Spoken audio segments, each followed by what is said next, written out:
what is Cambodian genocide or how does it took place, this video will show you exactly what happened during Pol Pot's regime in 1975 to 1979. After watching this video, you will surely know how and what happened during Cambodian genocide. The man who leads the execution of 1.5 Cambodians was Pol Pot. Pol Pot of Salot Sao was born in 1925 at a village called Prek Sabuov. Pol Pot came from a wealthy family.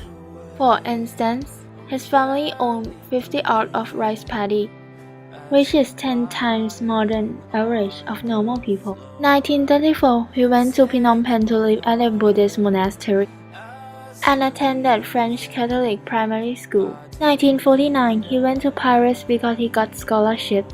There, he got inspired by Marxism and Leninism communist ideas.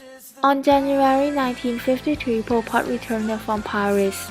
Pol Pot joined the proto-communist Khmer's People Revolutionary Party, along with other leaders, including Pol Pot was called Brother Number 1 because he was the most important person in the Communist Party.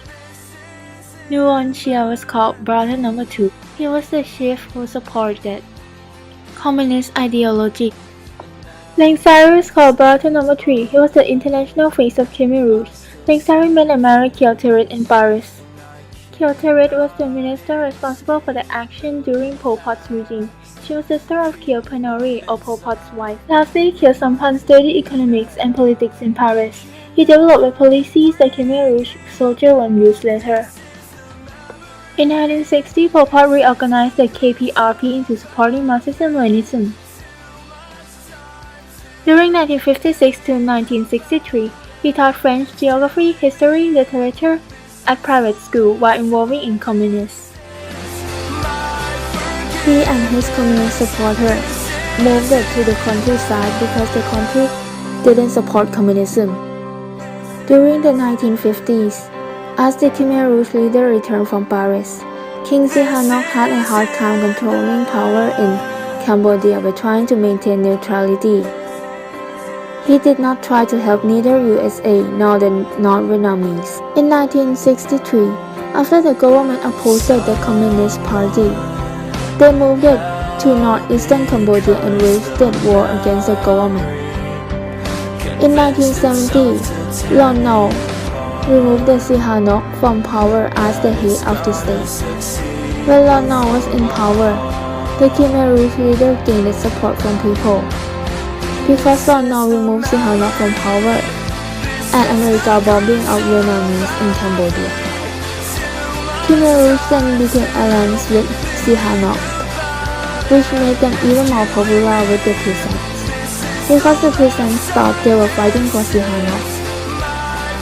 Lastly, the Khmer Rouge gained more strength because of well-trained army, and they finally took control of Cambodia.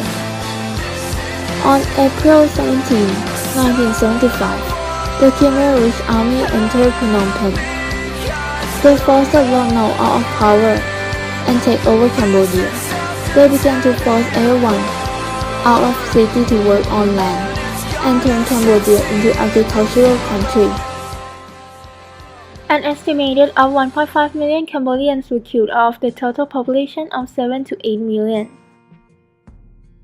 Pol Pot's goal was to recreate Cambodian society back into the time where there were only pale noble nations with peasant farmers. To achieve this, he had to kill the rich, the educated, different and thick, not pale Cambodian, and someone who works for official or used it to work for government. The Khmer Rouge would kill anyone who had a slight item of education, including watches and glasses.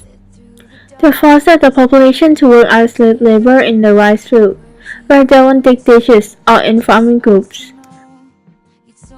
The victims were given nothing to eat at all. They ate anything that they found, for example, tree barks or snail. Finally, on December 22, 1978, Vietnam launched an attack on Cambodia because they were tired of Cambodia invading their border and fighting with them. After fighting a long battle, Vietnam finally took control over Phnom Penh on January 7, 1979, Khmer Rouge and their followers escaped to the Thai-Cambodian border. Vietnam was later set up revolutionary.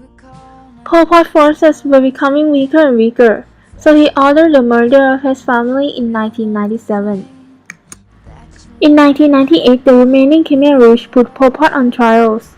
Leng Sari and Pol Pot were found guilty because he started genocide. Pol Pot died because of a sudden heart attack in 1998. Other leaders of genocide including Leng Sari, Leng Thirit, Nguyen Chia, and Khieu Samphan were arrested. They faced trials on ECCC as guilty for committing war crime and genocide. Heng Samrin then ruled Cambodia during 1979 to 1991. He lost his power to Hun Sen in 1985 but remained head of state until Sihanouk's return in 1991. Pol Pot's regime happened because Pol Pot wanted to recreate an agricultural nation and eliminated the educated, who's not pure Cambodian. This video has showed you how does it took place and what is Cambodian genocide. This communist idea was influenced by Marxism-Leninism in Paris. You could see many more examples happen before Cambodian genocide, including Holocaust of the Jewish people and Mao's communism in China. I believe what we could learn from this is that having a belief is not wrong, but forcing your belief onto someone else to the point you're harming them, no matter physically or mentally, is not something anyone's supposed to do.